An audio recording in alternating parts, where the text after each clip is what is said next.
Kasako Media, tunaangazia maisha, tunaandika kesho. Nimefanya ziara kwenye stendi hii kwa niaba ya Mheshimiwa Waziri wa TAMISEMI Profesa Shemdoe. Mradi huu na kwa ukubwa wake na thamani ya fedha iliyowekwa mahala hapa, ni matamanio ya Mheshimiwa Rais kuona kwamba unatumika kama ulivyokuwa umepaswa kutumika. Uwekezaji huu uliowekwa mahala hapa ni matarajio ya Mheshimiwa Rais kwamba huduma iliyokuwa imekusudiwa Watanzania kuipata kutoka kwenye kituo hiki cha mabasi waipate kadri inavyostahiki.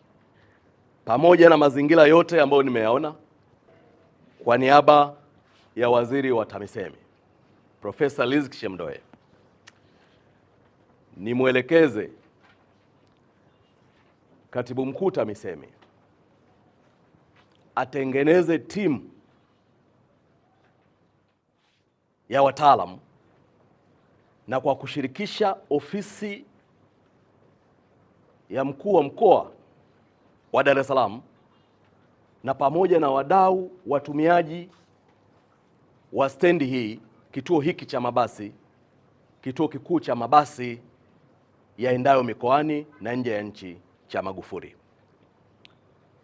Timu hiyo itusaidie kufanya tathmini ya mradi huu, malengo yake ya awali, ufanisi wake, miundombinu iliyopo, huduma zinazotolewa, mapato yanayopotea na yanayopatikana ya mradi huu kwa kipindi chote ambacho umekabidhiwa kutoka jiji kuja kwenye halmashauri ya Ubungo.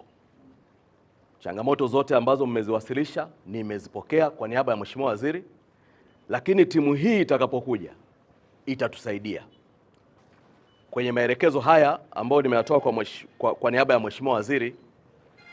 Timu hiyo ifanye kazi, tuipe nafasi ifanye kazi kwa muda wa siku 90. Tuje na suluhisho pana la namna gani tuenende kutokea hapa tulipo kwenda mbele, ikiwa ni pamoja na kuangalia matumizi sahihi yote yaliyolalamikiwa hapa. Naomba moyo wa uvumilivu, serikali ikafanyie kazi ili tupate suluhisho la kudumu ambalo litafikisha kwenye lengo la uwepo wa kituo hiki.